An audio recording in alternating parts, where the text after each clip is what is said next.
Happy Friday, everybody. It is championship weekend in college football, and we've got a great game between the number 1 and number 2 teams in the country to look forward to in Big Ten land. I'm your host, Greg Waddell, joined, as always, by the great Doug Kezirian. Troy Machir behind the scenes will join us later in the show as well. We will give you a full preview of Indiana and Ohio State in the Big Ten championship. We'll give you our finalized best bets. There's plenty of great college basketball action to preview as well in the Big Ten Conference this weekend. We'll go through it all later in this show. But first, please let me remind you of 2 amazing promotions that we have ongoing for you here at BetRivers, beginning with our BetRivers Football Squares, where players who place a same-game parlay of at least $10 on NFL or NCAA football games will receive an entry into the weekly Squares game. Winning Squares can earn up to a $50 bonus bet per entry. You can see the BetRivers app or the website for full details. In addition, our weekly Profit Boost Pack is an amazing promotion you'll want to take advantage of. Log into your BetRivers account each Saturday to receive 2 profit boosts for same game and standard parlays, with the profit boost dependent on the number of legs that are included. All right, let's get right to it. Indiana and Ohio State, the 2 best teams in all of college football. Early in the week, we gave you our just early at-a-glance thoughts on this game. As Ohio State now favored by just a flat 4. The total is 47.5. I think Doug and I are in agreement. It's hard to bet against this Ohio State wagon. They've been so good against the spread. But there are motivational reasons for year 2 Curt Cignetti to believe that this could be the right time to strike on the underdog. Doug, as you've sat on this game for a few more days and the week has progressed here, what are your advanced thoughts on the championship?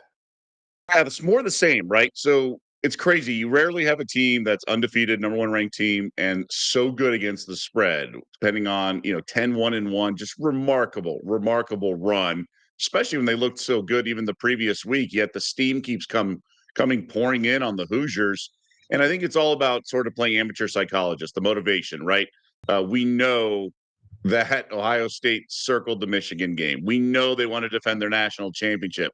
I just wonder, in the last year, the conversations, how much of that did we hear players amongst each other or whatever talk about the Big Ten title, right? How big is this for them? I mean, they beat their rival and they had a deep run, obviously, last year in the postseason. I just wonder how much their tenacity and angst and desire will be sort of palpable on the screen like it will Indiana. So that's why the steam has come on the Hoosiers. And I also think just what happened last week. I mean, virtual bye week for IU, and Ohio State was obviously so fixated on Michigan. The game plan was perfect as opposed to Chip Kelly's nonsensical one last year. Everything made sense last week. I kind of continue to think that the Hoosiers are the side here because I think they're really good as well. I mean, I do believe in Indiana. This is not just a nice story like it was a year ago and the little engine that could, if you will, that got to the playoff. Like, this is a serious contender. I think we're going to learn a lot about Ohio State in this game. I worry for them that maybe if IU just plays harder or whatever, for all the flat reasons that I think that everyone's going to think Ohio State's a farce or whatnot because their schedule, just the way it shook out, didn't have to face Oregon, didn't have to face USC, and some others. They crushed opponents, but it wasn't a typical Big Ten schedule. So I'm still on Indiana, kind of first quarter. You're getting candy, so if you push, you're going to win. That's how as far as I want to go, but I do not want to lay the points. I think Indiana's actually going to win this game. Wow, the outright full game prediction. Okay, I respect it. I think these 2 teams are very similar in caliber this year. And I don't think we could have said the same thing a year ago. I think that was evident as we saw more of Curt Cignetti's teams in big games. I don't have those same questions this year. This Indiana team is absolutely ahead of where they were a year ago, both in the trenches, but at the skill positions as well. Surratt's been amazing. Mendoza is a legitimate option to be taken first in the NFL draft. You're not going to lose games because of those guys. I just worry that Ohio State's made similar strides. I think this is a historically elite defense that I certainly don't want to fade. I mean, it hasn't been profitable to fade really at any point this season. And I was against Ohio State last week on the Michigan game and felt real stupid about that as we got closer and closer to halftime. So it's hard for me to look at this Ohio State team for a full game and imagine they don't emerge victorious. I am very in on the first quarter angle that you presented earlier in the week, though. And as you mentioned, you get the candy. That's your term. It's Indiana plus a half a point in the first quarter right now. You can bet them on the money line at plus money as well to win the first quarter. Typically, if you can get an edge between two similar caliber teams in terms of half a point, to me, that's sizable, even if you're laying a little bit of juice, because you never know who's going to receive the ball here. Coin flips can determine that. We know both teams are going to at least get one possession. We also know Ohio State has come out flat in multiple games, including the Michigan game last week when they trailed at the end of the first quarter. They were trailing against Purdue at the end of one quarter. They were up just 3 points against Penn State in the first half. We talked all season long about how conservative Ohio State has been. You would think that at some point in the postseason, that changes, although it might just be who they are. They might be a team that wants to, get in front of the sticks, have their defense in a good spot, win the field position battle, and outlast teams physically. To me, that's how they know they can win games. It's how they've won games all year. And that does open the door for an Indiana team that, should be more aggressive than Cignetti was in this game last year in the state of Indiana, in a big football atmosphere inside. I think we see Indiana be the aggressors early. So give me Indiana first quarter. You've talked me into it, Doug, but I'm going to gently stay away from the full game line. Are you officially on the money line, Doug? Is that on the card for the weekend? No, no, no. I feel like to play certain things, you got to like really like it, so to speak. I worry, blah blah blah. It's if the number was still 6 early in the week, I would grab the 6. Probably by kickoff, I'll get 4, but I haven't bet it yet, so that's why I can't give it out as like a official play. Like I don't want to be misleading, so to speak. I want to be true. So definitely betting first quarter, and that's the only play I have right now in the game. Okay. All right. Integrity. We appreciate that from you, sir. All right. This is going to be a great game. However you bet it, just make sure you sit back and enjoy this one. Get the kiddos to bed. I'm making sure we have a 7:30 bedtime in the Waddell household this weekend. So all will be on the table. Let's move to the basketball slate because it is a great one. As the season starts to heat up, the calendar turns. We're getting more and more elite games. And this week in Mackey Arena, we've got a special one between two teams that are top 10 in the polls, two teams that are top 4 according to the analytics. It's Iowa State at Purdue. Now, the Boilermakers are a wagon. They're great, as evidenced by that 30-point blowout over Texas Tech in the Baja Mar Championship. Injury concerns with Iowa State with their point guard, Tamin Lipsey. It would be great to see him available for this game. He did practice today. That is the development. That was unexpected. He was in street clothes for their last 3 games after suffering a gruesome-looking groin injury in the Players Era event.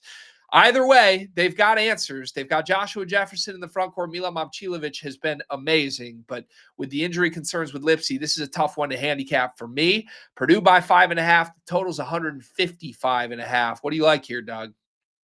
Really tricky, right? Because Iowa State's got Iowa on deck, but they're not going to come out flat when you get to face the number 1 ranked team in the country. So I felt like you always like to look ahead to these situations, but this is all hands on deck. I was really impressed with Purdue this year. I think they've answered the call every which way you want. I was a little apprehensive in certain games this year, whether against Bama, I was like, can they hang? They've kind of been a team that can beat you any which way. Obviously, their coach is more battle tested than I think TJ is in Ames. I think I like Purdue at Mackey here. It's a big number though, so it's just a lean for me. It's just too many points for a game that I think is going to come down to the wire. I've been impressed with the Boilermakers. You also have great point guard play, which is something you want this early in the season before teams have become evolved and been matured. But still, 5.5 just feels heavy. Yeah, it's a big number for sure. I think part of that could be the questions on Lipsey's availability. And my guess would be if he does get announced as active, we might see a quick change right before game time where this line moves 1 or 2 points in a different direction. I won't be betting this game, but I would just note I do think the identity of this Purdue team, such a veteran group, the three players that were in the starting lineup in the national championship game a couple years back, they really have delivered two of their best performances in their two biggest games of the season through 1 month. I mean, on the road at Alabama, they were up for that challenge from the jump. I thought they played stellar. And then Texas Tech was a 10 out of 10 blowout dominant performance from the Boilermakers. Their sleepy games have been against the Cupcakes this year. This is anything but. This is going to be a raucous crowd in Mackey. I would have a hard time talking myself into anything other than Purdue, even at a number that does feel a little bit juiced, but I think it's deservedly juiced given who this team is right now. Let's bring in Troy to the show. Troy, what can you add to us on Purdue versus Iowa State? You mentioned Joshua Jefferson, who's a front court player for Iowa State, and he's gonna, if Lipsey is unable to play, he's gonna have to really lead the way for the Cyclones against a Purdue team that is consistently one of the biggest teams in the country. They have the longest stretch of having a 7-footer on their roster, I believe, in like modern era college basketball. They have a 7-footer on the roster basically every year. Whether or not there's Zach Day, remains to be seen. But Purdue has a ton of size, and in order to be effective against Purdue, you have to be able to crash the glass. You have to be able to wear down the bigs inside, but then also hit 3-pointers when people slough off the line. I think this is going to be a great game. It's there's 4 top 25 matchups. This is the only one with top 5 teams according to KenPom. I'm a big believer in KenPom. And speaking of KenPom, Joshua Jefferson ranks in KenPom's Player of the Year, which is heavily metric driven. He's the second best player in the country according to KenPom, behind Cameron Boozer of Duke. So and then the UNC's freshman Wilson is in there as well. So while he doesn't get a lot of love, Jefferson is among right now the 5 to 10 best players in the country. That being said, I kind of lean the same way you guys are. I think it's going to be a close game. I do like Purdue at home, but Iowa State is 6-1-1 against the spread. They typically play overs, but this number at 150.5 is, I feel like, right on the money. But if this is a close game, I wouldn't be surprised if overtime's play, and that is death to the under. So I probably wouldn't lean on unders, even though I do find myself leaning more on unders if you can avoid the last 2 minutes. And this is a big game.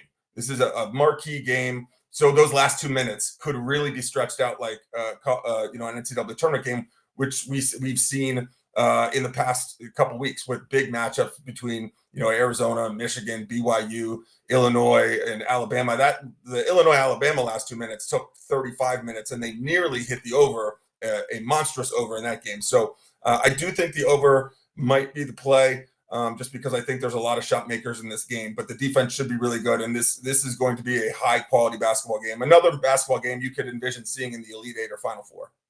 Yep. 2 championship caliber teams, that's for sure. And Joshua Jefferson, by the way, since Lipsey went out, the point guard, 20 assists and 0 turnovers in his last 2 games. That's a power forward with 10 assists in back-to-back games. He's a matchup problem for sure. Purdue will have to solve for. Let's turn to Purdue's in-state rival next. It's the first serious test for the Indiana Hoosiers this year. Louisville coming to Assembly Hall to take on Indiana.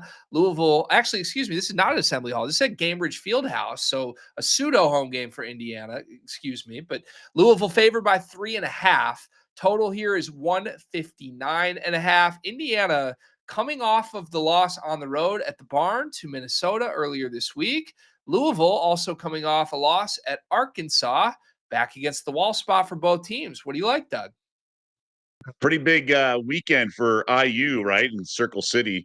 I think Indiana, I mean, it's crazy to say that they were maybe looking ahead to this game, even though it was the Big Ten opener, but the Barn's a tough place to play, as we all know. I took the bait and laid it because the number was under double digits, or single digits, probably a better way to say it. I think I'm going to grab the points here. If this were at Assembly Hall, I would love the plus 3.5, maybe be 2 or something like that. But I think I still like the 3.5. I thought Louisville has been great. Like, nothing to complain about with their start to the season. Obviously, that road loss, nothing to, scoff at. But I think it's a lot in a week to do this. And I think Indiana, you're going to see their best version, because I think we've seen that at times this season. So I've been impressed with IU. I just don't want to lay 3.5 again with Louisville, just given what happened in the last game. And I don't think I'm overreacting per se, because they played well. It was their first loss. I don't know if they'll respond.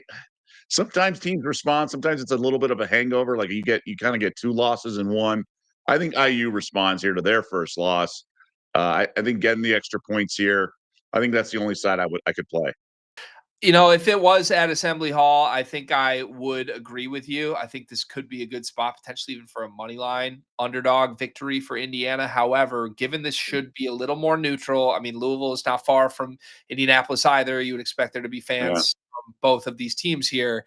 I'm actually going to lean to the Cardinals, who I just think are the better side here. Now, look, I would caution anyone when betting Louisville or Indiana this season. Both of these teams are highly volatile, 3-point dependent teams. Indiana relies on Lamar Wilkerson and Tucker DeVries to be volume shooters from outside. When they make shots, they look unbeatable. When they miss shots, they look extremely beatable. Tucker DeVries was awful on the road against Minnesota. Lamar needed 25 minutes to really get going. That was all she wrote. Louisville had their backcourt combined to shoot 5 for 25 from 3 in the loss to Arkansas. We'll note they still had a chance to win that game, which is crazy given how poorly their superstars, Michael Brown and Ryan Conwell, shot from 3. To me, Louisville has the advantage inside here, and Indiana has a profile right now where they have the 4th best 2-point percentage defense in America. I am an analytics guy. I trust things like this. That is one of the more fraudulent numbers I think I've ever seen. And it did not hold up against Minnesota whatsoever. Minnesota was 58% from 2-point range in that game. Minnesota missing their starting center and starting point guard, by the way. I think this is entirely a schedule dependent metric for Indiana right now. Their best win of the non-conference was Kansas State. They racked up some very impressive victories over Marquette, who now looks terrible, and Kansas State, who I don't think all that highly of, and then a bunch of non-top 100 teams, real cupcake types. To me, this is a back against the wall spot for both. I just trust Louisville's players more, and if there was a team that would bounce back, it would be Louisville and not Indiana. Let's get Troy back in here. Troy, any thoughts to maybe break the tie between Doug and I? Yeah, this is going to be another great game. Two great programs. I think to your point, this being a kind of a neutral site game, so to speak, is in the favor of Louisville. And also, I think Indiana playing in the Big Ten championship game on the gridiron that day is also in Louisville's favor. The Louisville Cardinal fans are going to have more access to tickets. Having driven from Louisville to Indianapolis before, it is not a terrible drive. And Indiana Hoosier fans are going to be distracted. So the atmosphere could be more of a Louisville crowd than a Hoosiers crowd. If this is in Assembly Hall, which is one of the loudest arenas I've ever been in, and I guess Assembly Hall in Bloomington, not the former Assembly Hall in Louisville before the Yum Center. So I think this is a really balanced matchup in terms of where the odds and the metrics are looking, and the metrics don't really help out. Both teams, are 5-3 against the spread and 4-4 to the over. That the over under the point total is at 159.5. That's come up from 157.5, which was the opening number.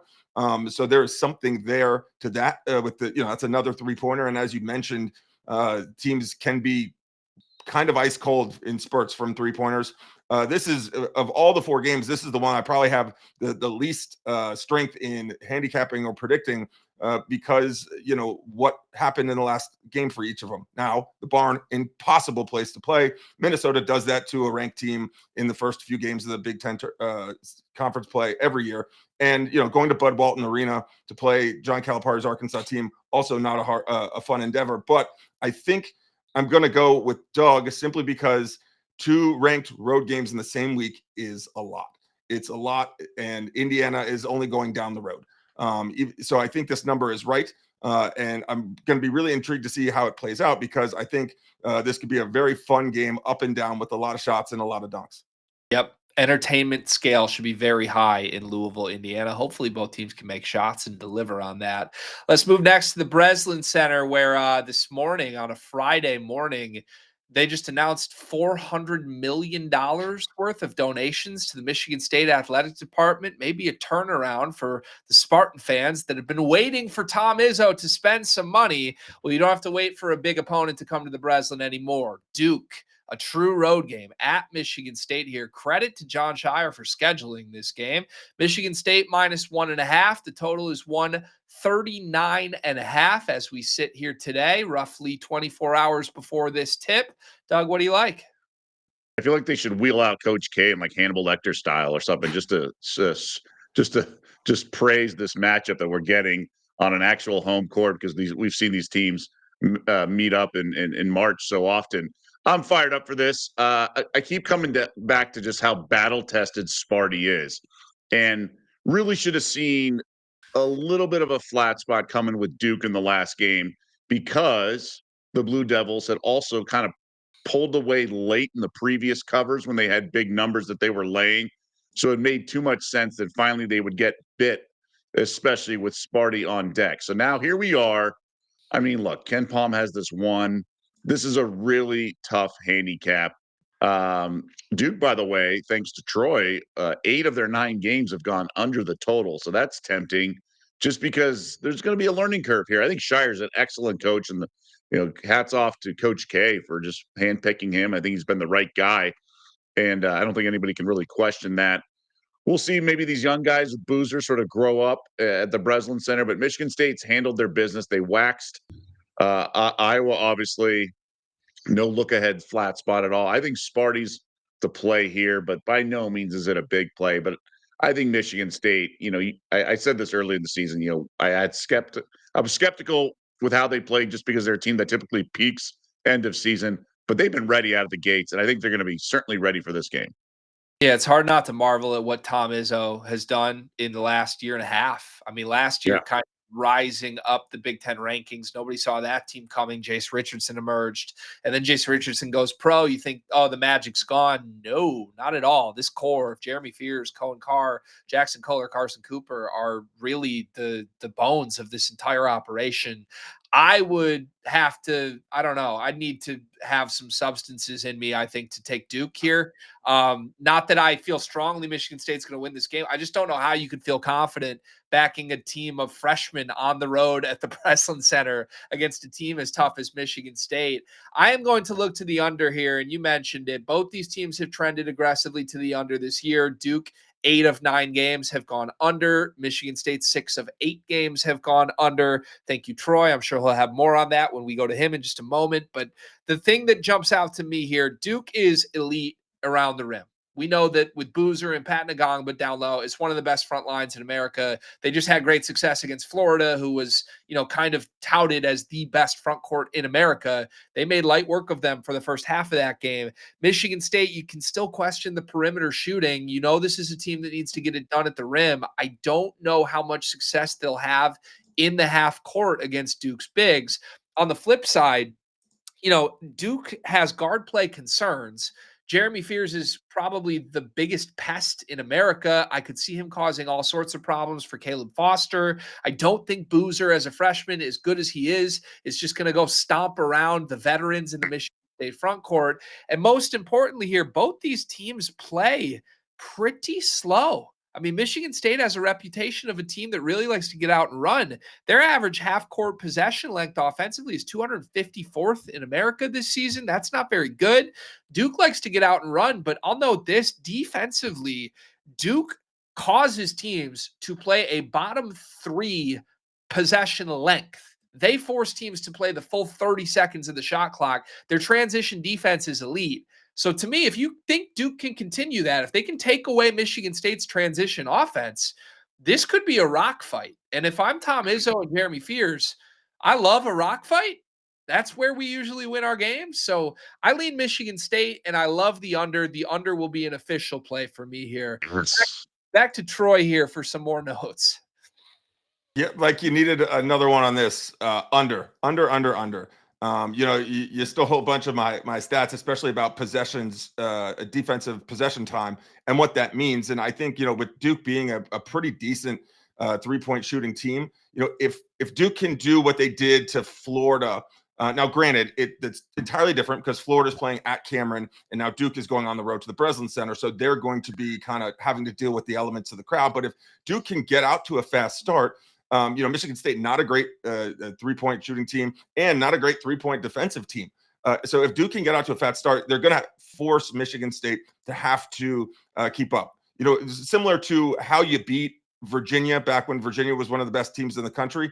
If you can get out 8-10 points ahead of Virginia, they're not going to, they have to get back in the game, but they can't because their possession length is so long. They have to do something they're not comfortable with. That being said, I don't think you can really have a strong case on either side to cover, even though both teams are pretty good covering this year. I think 6-3 for Duke and 6-2 for Michigan State, but the under has to be the play. It really doesn't matter what that number is, unless it was like 110.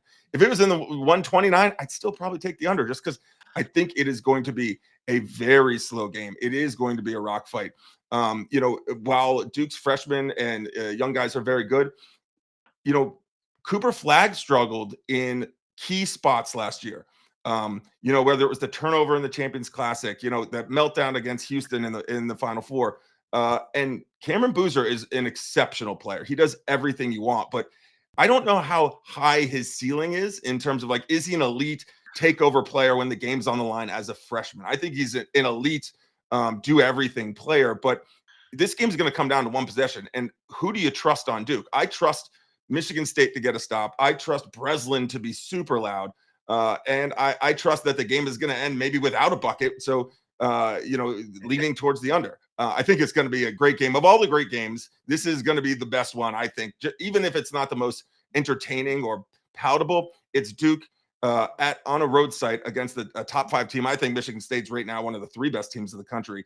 Just an exceptional game that I'm so excited to watch. Yeah, you got to get the 2 screens out. It's a tragedy that these 2 games, Purdue, Iowa State, and Michigan State, Duke, tip at the same time on a college football championship Saturday. But just make sure go to a bar or something. Get the sign off from the wife, folks. Go watch your games. All right, last but not least here, Illinois and Tennessee meeting in Nashville here. Another quote-unquote neutral game at Bridgestone Arena. Tennessee favored by 2.5. This is our projected line. Total projected to be 153.5. At least this one's at night, although this is right in line with our Indiana-Ohio State matchup. So this is going to be a multi-screen day all day. Doug, do you see anything here with Illinois and Tennessee? I have 5 TVs, and I think I'm going to have the app out as well, or the iPad, so to speak. Look, Ken Palm has us at 2. Both teams coming off a loss. Really interesting. I was really impressed with some big games that kind of challenged their style. Illinois playing Bama, and I was thoroughly impressed with the loss. They could have folded a couple times down the stretch in that game, and they did not. They came up with the offensive plays that they needed, but that's not surprising. Underwood does want to lean on that offense. And Tennessee, yeah, gosh, was there anything more predictable than falling flat in the next 2 games after beating Houston? They circled that game, the revenge from the Elite Eight. I think they have their legs back under them. I like the Vols here. Obviously, this game in their home turf, so to speak, in their state, I think it's a short enough number, and I think UT has enough offense here to offset their defense, with their defense to offset the Illinois offense. So I have Tennessee here, but not betting, because I worry that maybe there's just a little too much firepower. But this this Tennessee team's gone over 6 of 9. These are not sort of the inept offenses or at least scoring lulls that we've seen in recent years. They do have enough offense, and it's been an impressive team, and obviously the defense is there. I think the D does just enough to slow down the Illinois offense, and they get the cover here, but merely a lean.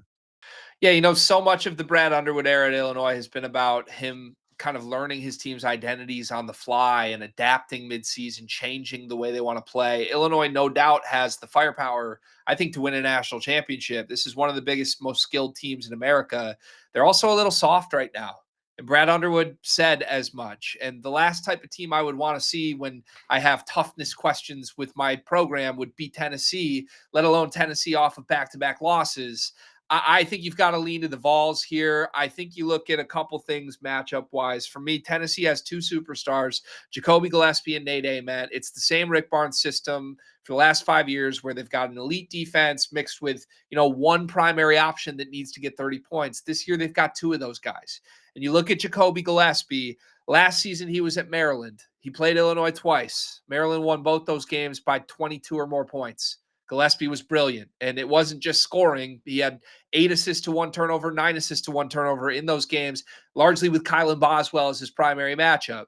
I think Gillespie's going to come into this game with some confidence based on what happened last year. And then the big problem for Illinois, who guards Nate Ament in this game? Nate Ament, the 6'10" lottery pick sensation.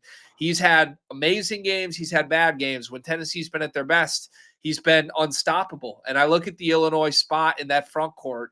They kind of need this hybrid forward wing type to try and match up with him. It's either going to be Andres Stojakovic, who is giving up 5 inches and has looked terrible defensively in their biggest games, or it's going to be David Mirkovic, who is an erratic freshman, has been incredible. He's not the quickest. He doesn't like to get out on the perimeter. He's kind of ground bound in the paint. I think that's a total mismatch problem. I could see Ament having a huge game, and I just have no questions with Tennessee's toughness. So give me the Volunteers. If it's -2.5, that will be on my card. Back over to Troy one last time for us. Troy, any other trends we should take a look at here? This is the most evenly balanced of the games, I think. You look at their KenPom ratings at Illinois 17, Tennessee 16. The number next to their name on the top 25, Illinois 14, Tennessee 13. But the styles couldn't be more different, which is hilarious because Illinois is 2-6 to the over. So only hit the over twice.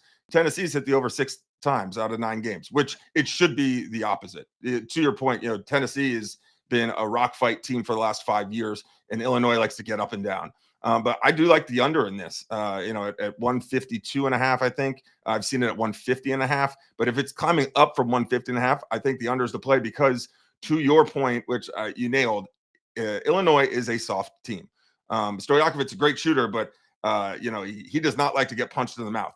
Tennessee loves punching their opponents in the mouth, and I think that's what's going to happen. It's certainly not inside Thompson Bowling Arena, but it's close enough. It will have a little bit more of a tournament feel than just a true Tennessee home game. But I think the Vols in home confines, so to speak, are going to be the tougher team, going to slow the game down, where Illinois is going to have to really go on some spurts. And we saw that they're capable of that, but they couldn't do it for a long enough time against Alabama in a really tough venue. So I agree with you guys again that it's probably a lean to Tennessee, but the play I'd be most interested in once it settles down, once I see the public betting, is the under here. Interesting. All right. Thank you very much, Troy. Appreciate it as always. There's a lot of other great college basketball games to look forward to this weekend. Just to name a few, Rutgers is at Michigan, Washington at USC, Ohio State on the road at Northwestern, Marquette at Wisconsin. Doug, I'll throw it to you. Take your pick here. Any other game on Saturday that particularly catches your eye? Few of them. I think Oregon at UCLA, and only because what's up with Dana Altman? They're 4-4, 0-8 against the spread. UCLA, I mean, it was on the road. What were they up 16 with 4 minutes to go, and somehow win by 2, covering the 1.5 at Washington. And that was a little bit of a nail biter if you laid it with the Bruins. I want to lay it here. Oregon with these types of streaks, 0-8 ATS, like I do believe in Altman and I do believe in the Ducks eventually, but the catch the falling knife is the expression, right? And when there are trends, you can only lose once when you're sort of late to the party, if you think you're late to the party potentially, but you can lose a lot if you join and keep and trying to kind of correct itself and you think you're going to kind of be cute and take the Ducks here when they're 0-8 ATS. So I'm not going to get cute here. UCLA has had those leads. They've been able to build them. Obviously they don't have Mara. I mean, I don't know how they lost Mara from last year, but I think UCLA, just the intrigue here, that's such a big number, and Oregon's been so disappointing. I'm not going to try to predict when they figure it out. I'll lay it with the Bruins here. I think it'll be. I don't think they're going to give up their lead if they have another one like they did against Washington. Yep. I completely agree with you there. I think fading Oregon at all stops right now is a pretty amazing look. I'm going to go back to the hottest team in college basketball here for a moment. Michigan -24.5 against Rutgers. Now, listen, I get the concerns. I get it. They've had 10 days off. They've had 9.5 days to hear how amazing they are from everyone. And that's a problem, especially when you do have a data point with this team where, opening night, they beat Oakland 121-78, had 8 days off, and needed overtime to beat Wake Forest. That is the concern. I'm going to hope that a home crowd behind them can maybe alleviate some of those concerns. And more importantly, I'm going to isolate this spot with Rutgers, who just had to play Purdue 3 days ago and gave a valiant effort in that second half. They were down mid-20s and cut it to 16, where they ultimately lost by 16 to the number 1 team in the country. Look, I think Michigan has as much, if not more, firepower than Purdue right now. I'm surprised they're third in the polls, quite frankly. I mean, you look at the teams ahead of them. I get Purdue hasn't lost. Arizona hasn't lost. Neither one of those teams has done what Michigan's done against teams like Gonzaga and Auburn, who keep stacking impressive wins in their own right now. Beating those teams by 30 and 40 is just a different level. Michigan, if they show up anything close to the level of what they did in Las Vegas, should roll Rutgers by 30. Rutgers is significantly worse than every team Michigan saw at the Players Era Festival. And in theory, this is a really tough trip for me. After kind of getting up for a home game against Purdue, Rutgers has to go straight to Michigan. To me, that's a terrible spot for the Scarlet Knights. So give me Michigan to continue their train rolling, minus 24.5. And I'll blame the schedule spot if I get that wrong. Let's conclude the show here with a best bet. Let's go back to college football, if we could. Indiana versus Ohio State. Doug, what is your best bet for the Big Ten championship? Yeah, first off, I want to just give a PSA to you Big Ten fans. Be careful betting the Heisman Trophy. I'm not convinced that the quarterback in the Big Ten title game is going to win it. I think Pavia should probably be the leader in the clubhouse. Just the way the regional voting is, how nothing is sort of felt right with saying. I think it's Pavia unless Mendoza is absolutely fantastic, and maybe even IU has to win the game. So I just a little PSA, read the tea leaves. Like I said, regional voting, stuff like that. Just be careful. It hasn't felt as clean and easy as it seems. So that would be my concern on that front. But in terms of the game, I like the first quarter plus the points. I just think that IU has this game circled, is going to want this game. Obviously, when you make a 15-minute bet, you have to play clean football. It can get a little hairy. Maybe that sort of aggression, the flatness shows itself for Ohio State over 4 quarters. Frankly, I think Ryan Day probably wants a close game, right? He had one in the opener, and then he maybe wants to find it, get his team a little experience in this such game. I think both teams get a bye no matter what. So that is my favorite play this weekend. The Big Ten is first quarter Hoosiers plus the points. I'm going to endorse that. I was thinking about getting cute and maybe going Indiana first half, Ohio State full game. I was thinking about that, but that would require me to go toe-to-toe with you, stare you in the face, and say, hey, I think a different team than you think is going to win this game. I don't want to do that. So, yeah, let me just jump on board the bandwagon. Indiana first quarter. Ohio State has started slow pretty much all season long. I totally agree with the handicap that Indiana is going to get up for this, and we'll see their best stuff early in this game. Will it be enough to outlast the Buckeyes? That's my question. But it won't matter to cash our first quarter tickets if we get that correct. All right, Big Ten fans, we hope you enjoyed this show. Hopefully this can help you make some money this weekend.